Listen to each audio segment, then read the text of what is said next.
For many gamers, graphics cards under $400 can be the perfect sweet spot, where you can expect beast gaming performance at 1080p resolution and respectable performance at 1440p is also possible. In this guide, I will also cover gaming benchmarks for comparison. Let's begin with RTX 4060 Ti graphics card, which is best for gamers who are looking for the best 1080p gaming performance, as all RTX 40 series GPUs emphasize the latest ray tracing and upscaling in the form of DLSS 3 system, as heatsink effectively manage high-end games and fans are reasonably quiet. With 2580 MHz clock speed and 8GB GDDR6 GPU size, this GPU runs Cyberpunk 2077 at Ultra preset above 75 FPS, Hogwarts Legacy at Ultra setting with high textures provides above 90 FPS, and graphically challenging game Alan Wake 2 runs playable 45 FPS. At $384, it is decent deal, link in the description. However, AMD Radeon RX 6750 XT is the best 1080p option, currently costing $299. As this GPU offers extra 4GB designed with 12GB GPU. The GPU also has better gaming performance at 1440p resolution, so it is both 1080 and 1440p gaming ready, which cost less than $80 compared to RTX 4060 Ti. As Cyberpunk 2077 provides around 47 FPS, but note this is at 1440p settings, and with FSR you can get above 60 FPS, whereas Hogwarts Legacy runs above 60 FPS, which is pretty impressive considering older generation GPU.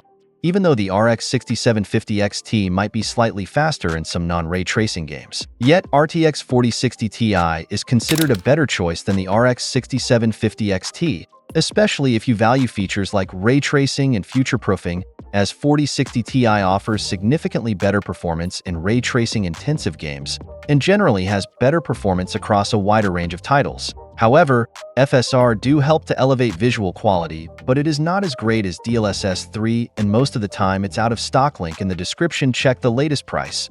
Third option for 1080p games is Intel Arc A770, which beats the RTX 4060 Ti in benchmarks. As this GPU runs RDR2 at Ultra preset above 90 FPS, Cyberpunk 2077 at mixed high to Ultra preset above 45 FPS, and Elden Ring at maximum settings provides 60 frames per second. At $381, it is decent pick.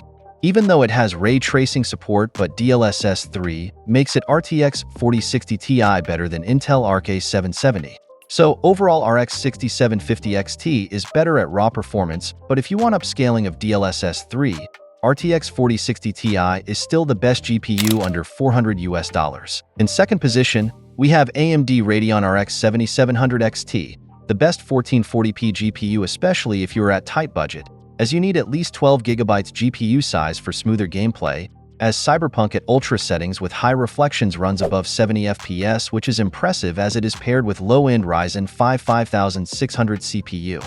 Whereas heavy game like Alan Wake 2 runs above 45 to 50 FPS, and Elden Ring at 1440p at max settings runs smooth 60 FPS, whereas for esports games you can expect over 240 FPS.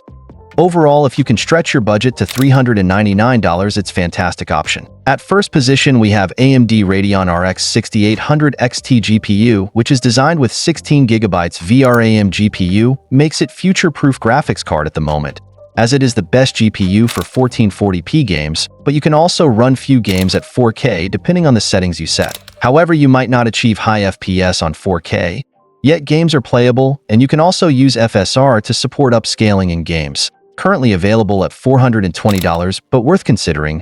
Go for it, links in the description to check the latest prices. Finally, few options I suggest you to avoid, like RTX 3050, 6GB version, as the pricing of the GPU is horrible and it performs slower than you expect on 1080p games. Whereas RTX 3068GB variant also does not make any sense as budget is too high for this graphics card. However, RTX 3060 12GB GPU is still a decent option for creators, especially if you need more VRAM. So all the GPUs we covered are great for 1080p settings, and few of them are best for 1440p gaming, which most of the gamers love to play. But if you want to play the game at 4K settings, RX 6800 XT is the best GPU under $400, as even though you don't get top 4K performance, yet most games are playable. At last, what is your opinion? Let us know in the comments box.